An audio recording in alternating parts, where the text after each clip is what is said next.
I said in my heart, come now, I will test you with pleasure. Enjoy yourself. But behold, this also was vanity. Ecclesiastes 2:1.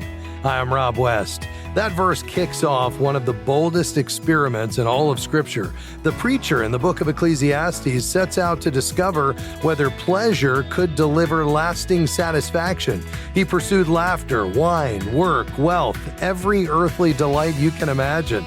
We'll talk about what he discovered next, and then it's on to your calls at 800-525-7000. This is Faith and Finance, biblical wisdom for your financial decisions. So what was his conclusion? Well, Ecclesiastes 1:14 puts it this way, "Behold, all was vanity and a striving after wind." Despite having unlimited resources and access to every pleasure imaginable, he found it all to be empty.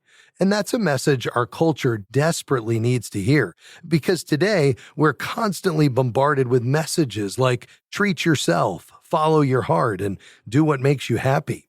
From the trips we plan to the gadgets we buy, the world tells us that joy is just one more experience or purchase away.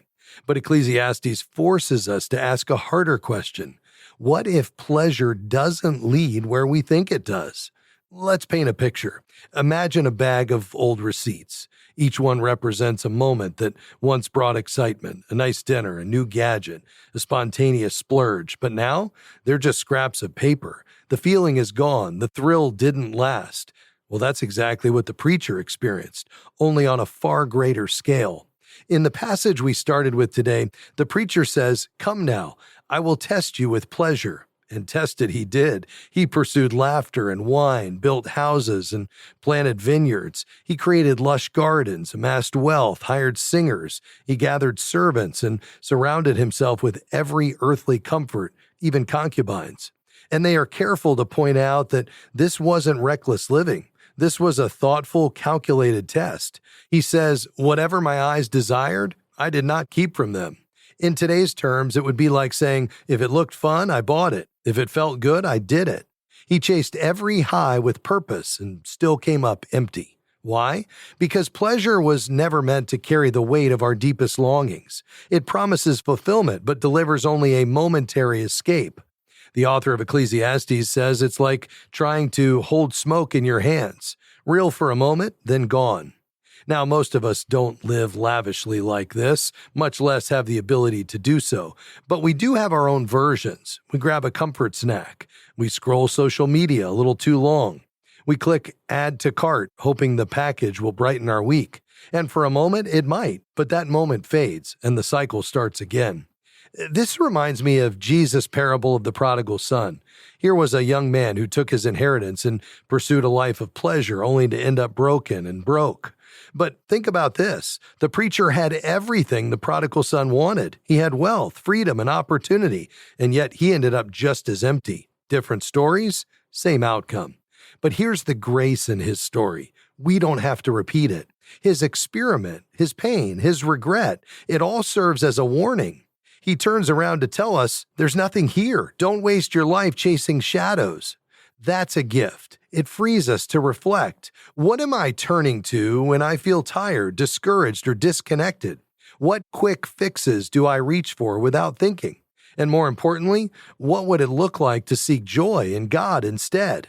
That doesn't mean we need to stop enjoying life. God is a generous Father who delights in giving good gifts. He created joy, but those gifts were never meant to replace Him. When pleasure becomes the destination, we miss the giver.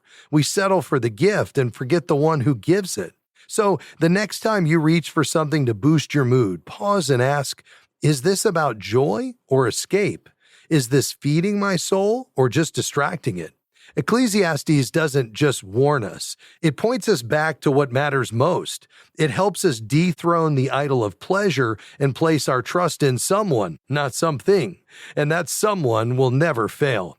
That's why we created Wisdom Over Wealth, our new Bible study based on Ecclesiastes. It's designed to help you explore themes like pleasure and wealth, contentment, and what it really means to live with God as your source of joy. This month, when you support Faith Fi's ministry with a gift of $35 or more, we'd love to send you a copy as our way of saying thank you. Just visit faithfi.com/wisdom to request your copy today. That's faithfi.com/wisdom. All right, your calls are next. 800-525-7000. I'm Rob West, and we're just getting started. Don't go anywhere.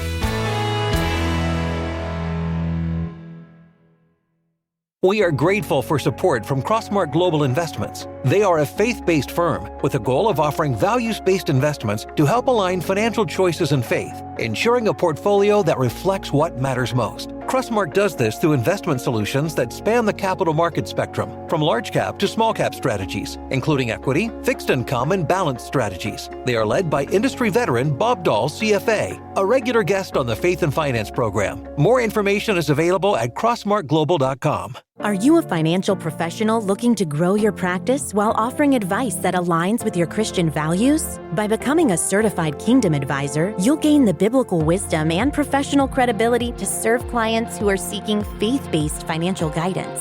Each year, more than 75,000 people search for a certified Kingdom advisor. Join our community and share your expertise with clients looking for someone who shares their faith and values. Start your journey today by going to kingdomadvisors.com/get-certified.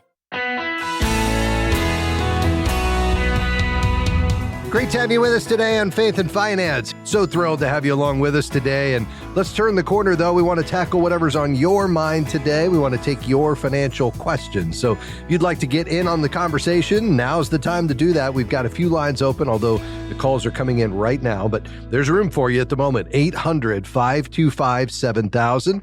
That's 800-525-7000. You can call right now. Let's dive into your questions today. We're going to begin in Kansas. Margot, how can I help you? Yes. Thank you so much for taking my call. Yes, ma'am. My question is, my husband is 68 years old, and he just retired, and I am 63 years old, and I do not work, and I have not worked outside the home except for substitute teaching and teaching just very little while our kids were growing. And my question to you is, we have about a little over 350 to 380 in our 401k, and we have about 80 to 90,000 invested in SMI. We have an emergency fund set up of about 17 to 18,000. We have no debt, and we've done a budget. We've practiced living on it of $48,000 a year. And so my question to you is it better to take Social Security at 68 for my husband, and we'd be able to live, like I said, on $48,000, and his retirement right now, his Social Security right now would be about $43,000 a year. So is it better to do that or to live on our 401k and wait 2 more years? And that would be us withdrawing about $96,000 out of the 401k to live on those 2 years at $48,000 each year. Yeah. So you said you've got 380,000 plus 90 in the advisory account. So we put those together. That gives you about 470. So if you were to live on that, what amount would you need to pull from that account if you did not take Social Security? If we did not take Social Security, we would have to take probably about $5,000 or $6,000 a year. Got it. All right. Yeah. So, I mean, that would be well within what, I would want you to take, because we would want you to limit that to no more than 4% a year, but that would be almost 19,000 a year. And you're saying you would only need over the course of a year alongside other income sources, but without Social Security, you'd only need about 5,000 to 6,000.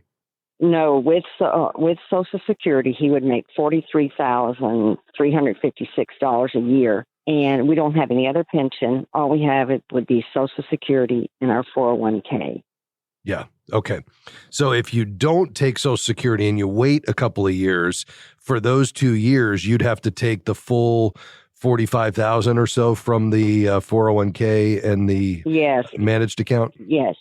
Okay. Yes. Each year we would have to withdraw that 45 to 48,000 a year. Yeah. Okay. Yeah. So about 10% a year. Obviously, you'd not want to sustain that for any length of time. And, I think the question is, obviously, if you wait until age 70, that's going to boost that check by about 8% a year for each year you wait. So let's say you wait, 3 years, you could, end up with a check about 21% higher than if you were to go ahead and take that at full retirement age. The challenge is now we're, dipping more significantly into those managed accounts. And then, of course, all of that is taxable, whereas with the Social Security, only a portion of it is taxable. So I would just say, I would probably go the route of going ahead and taking Social Security. I wouldn't want you to take it early, but I think you taking it at full retirement age, although you wouldn't have that higher check for the rest of your life, you would lock in, what you would get with your full benefit. And then you'd keep your withdrawal rate, very low, which is great, because you guys would basically be taking 1% a year, which should allow you to stay very conservative on that, both of those investment accounts, and still see those grow over time.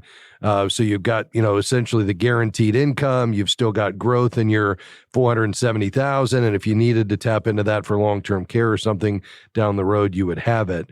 That feels good to me. I mean, I don't think there would be anything wrong with you saying, we're comfortable taking as much as 10% a year for just 2 to 3 years, knowing that we're going to lock in a check, 21% higher. You would need to live, or he would, another 12 years at a minimum to be repaid for everything you gave up to be able to enjoy that higher check. But the question is, in the near term, you're pulling more out, and especially when the market's likely to be under some pressure, I kind of like you taking less and leaving more invested. Does that make sense?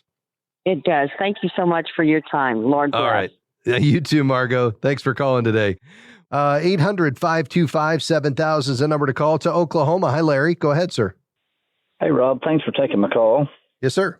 I have a nonprofit property I'm wanting to sell and I'm going to give it, of course, to another nonprofit or a 301c3. Is there any forms or anything I need to do, or is that taken care of at the closing of the sale? I'm pretty green when it comes to stuff like this right here. Yeah, no problem. Help me with something though. You said I understand you want to sell it and give it the proceeds, or give the property before the sale to a nonprofit. We could talk about that. But you said it's already a nonprofit property. What do you mean by that? Yeah, it's the nonprofit that has went basically just dried up, but with the property and the buildings are there, I'm going to sell that and take the proceeds and give it to a 501c3 organization. Okay, all right.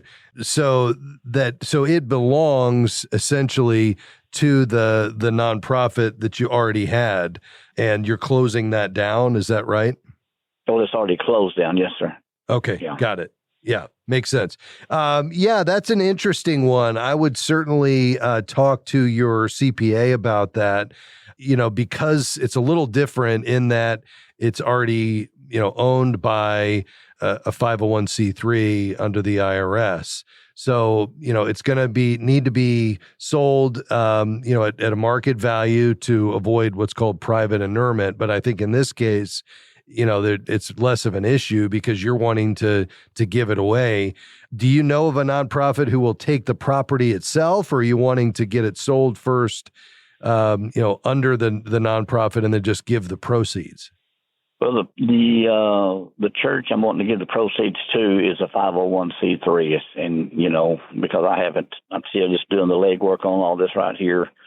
And like I said, I'm pretty green, but I've been doing a lot of research and trying to make sure I do all the right things, Yes. But okay. But the where it's going to go is already a 501c3. Yeah. And have you talked to the church about that to let them know that you want that to come their way? Yes. Well, okay. I'm fixing to, but like I said, I want to get my ducks in a row before I actually announce it, Yes. Got it. Yeah, got it. So normally what would happen is the nonprofit's board would approve the dissolution. Maybe that's already happened. And then the transfer of the property to the church. So you would want to have a board meeting. You document the decision in the minutes and then pass a resolution. It sounds more formal than it is, specifying the property transfer aligns with the mission. And then you could reach out to the church and let them know that that decision had been made by the nonprofit's board, and they can help you facilitate that direct transfer of that donated, or that property that's being donated to the church via a deed transfer. You'd want to hire a real estate attorney to help you with that. So I think those are the steps. I've got to hit a break. Stay on the line. We'll finish up off the air. We'll be right back.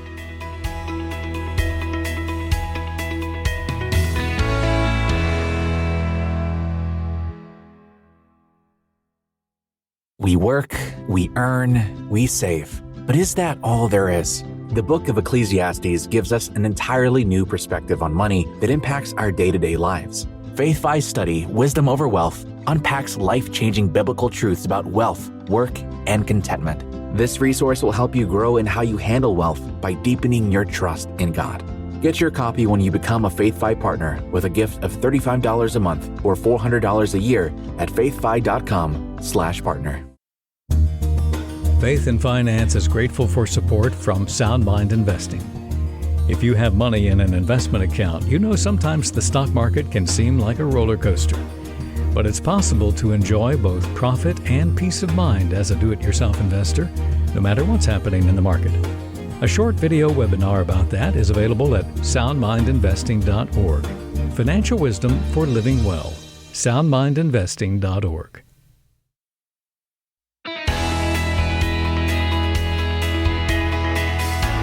Hey, great to have you with us today on Faith and Finance. Hey, if you'd like to support our work here at Faith and Finance as a listener-supported ministry, we don't do this without you. The best way to do that is through what we call our partner program. These are the folks that support us monthly, and boy, that goes a long way to helping us reach more people with this message and continuing not only to produce this program, but all of the resources we create on a monthly basis. If you'd like to become a partner, just head to our website, faithfi.com, faithfi.com, click Give at the top of the page. And a gift of $35 a month or more, $400 or more a year will make you a partner. What does that do for you? Well, not only do you support the ministry and help us reach more people, but we'll send you 4 copies of our quarterly magazine, Faithful Steward. You're going to love it. It's amazing. I just got issue 2 last week, and it is gorgeous, and the articles are incredible. All of our studies and devotionals, when they come out, will be mailed to you. Our new one, Wisdom Over Wealth, comes out here in the next 2 weeks. It's a deep dive into the book of Ecclesiastes around the money topics. It's a rich teaching. You're going to love it. And you also get full pro access to the Faith-Fi app, which means you can connect up all of your accounts to all of your credit cards and investment accounts and your bank. You can use our money management system. You'll be able to access digital versions of all of our studies and devotions in our magazine coming this fall. All of that is made available to our Faith-Fi partners. If you want to become one, just head to our website, faithfi.com, and click Give at the top of the page. All right, we're going to head back to the phones here. We've got 2 lines open. You can call right now, 800-525-7000. Let's go to Arkansas. Lynn, thanks so much for your patience. Go right ahead. Hi, thank you. Yeah, I wanted to know, when you change insurance companies, I had a claim for a new roof, and my insurance went up quite a bit.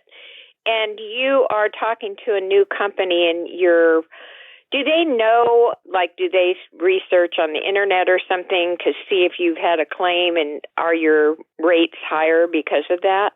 Interesting. Yeah. So you had a claim recently, is that right? Yeah. And what was funny about it was that 2 roofers told me I didn't need a new roof, but I had a leak, and they came out and said, you need a new roof. Anyway, so I got it, but then my rates went up, and they went up the month that I got my next payment, which was quite a bit. I mean, like 170 over what I was paying, which was kind of a shock. Got it. Yeah, that makes sense. Unfortunately, when you switch homeowners insurance companies, the new insurer will usually access your claim history. There's a national database called CLUE, which is short for the Comprehensive Loss Underwriting Exchange. And through that, they can usually claim your claims history. I think that goes back 5 to 7 years. So if this was recent, your roof claim would likely show up with the date and the details and the fact that it was from storm damage and so forth. A single roof claim, especially for an unavoidable weather damage like hail or wind or something like that, would likely not drastically raise your rates. Those are seen as less risky than frequent or maybe preventable claims. There could be an increase. Obviously, you saw one with your previous employer, and it could be factored in here. But I think, the key for you is to shop around, really comparing quotes from multiple insurers. Now, remember, the price is not the only issue to look at, because you want to make sure you're with somebody that gets good reviews with regard to, customer service, and that they, will follow through quickly on your claim and, give you a good comprehensive coverage. If you want to get a copy of your Clue report, you can actually get a free copy annually just to see what the insurers will see. And I can give you that phone number if you're interested. But the other option I would throw out at you is, higher deductibles obviously can lower those premiums. That's going to mean more out-of-pocket costs. So you're going to want to have that money in your emergency fund. But if you did and you don't have claims often, then that could save you some money over the long haul. But yeah, let me give you that phone number. Do you have a pen handy? Yes. All right, it's 866-312-8076. 866-312-8076, and you can request that report. And what is the report called? What Clue, do I say? CLUE, the Clue report, which stands for Comprehensive Loss Underwriting Exchange. And you can get, my understanding is, my team is saying you can get one of those free annually. Okay, great. Thank you very much. All right. Thank you, Lynn. We appreciate your call. God bless you. Let's go to Tennessee. Hi, Jody. How can I help? Hi, Rob. I have some money in a credit union that I need to move somewhere where it can draw some interest. I have a Fidelity account that I just recently found out that I could use to invest in or through, but I thought about putting it over there. I think it's drawn about 4%. So I was wondering about the difference between either putting it there or at an online bank, and what would be the benefit of doing one or the other. Yeah. Well, what kind of product? Is it just their money market or something? Yeah, I have an account over there that I would just move it over into cash. Yeah. And I think that they're paying about a little over 4%. Okay. Yeah. Money market accounts are generally safe and are FDIC insured. So from a safety standpoint, there shouldn't be any difference between what you're getting there at Fidelity and what you'd get at an online bank. The rates have pulled back. I mean, so you might be able to find, nationally at an online bank, something, 4.25 to 4.4%. So could you squeak a little more yield out of it by moving to an online bank? Yes, but not a whole lot more. And so I think probably just the simplicity of moving it into an account you've already got. If they're giving you something that's competitive, and I would say 4% certainly is, then I think the hassle factor of you not having to add one more account that requires opening it and maintaining it and keeping up with it, is probably not worth the extra yield you would get on this money. So I think all things being equal, I'd probably just stick with what you got. Perfect. All right. That's what I was wondering. I just recently found out that I could use that, and they actually have a way that you can use it as a checking account as well. So there you go. I just didn't know about that until recently. Yeah, I think that's a great option. I think that'll work well for you. And again, there's something to be said about just simplifying your financial life and having everything in one place. Thanks, Rob. Appreciate it. Absolutely, Jody. Thanks for your call, sir. We appreciate you. Folks, I'm so thankful to come alongside you each day. Thank you for inviting us into your story, for allowing us to serve you, and above all else, lift the name of Jesus high as we go into God's Word and uncover those truths, those principles, those passages that really speak to our role as stewards in managing God's money. It's an important calling we've been given, and our goal, well done, good and faithful servant. Let me say thanks to my team today. I certainly couldn't do this without them. The amazing Devin Patrick, my producer, Sandy Dickinson managing our phones so well, Jim Henry providing great research today, and the entire team here at FaithFi just doing incredible work to reach more people to help them be wise and faithful stewards. If you'd like to learn more about what we do here at FaithFi, just head to our website, faithfi.com. Enjoy your day. Come back and join us tomorrow. Lord willing, we'll do it all over again. We'll see you then. Bye-bye. Faith and Finance is provided by FaithFi and listeners like you.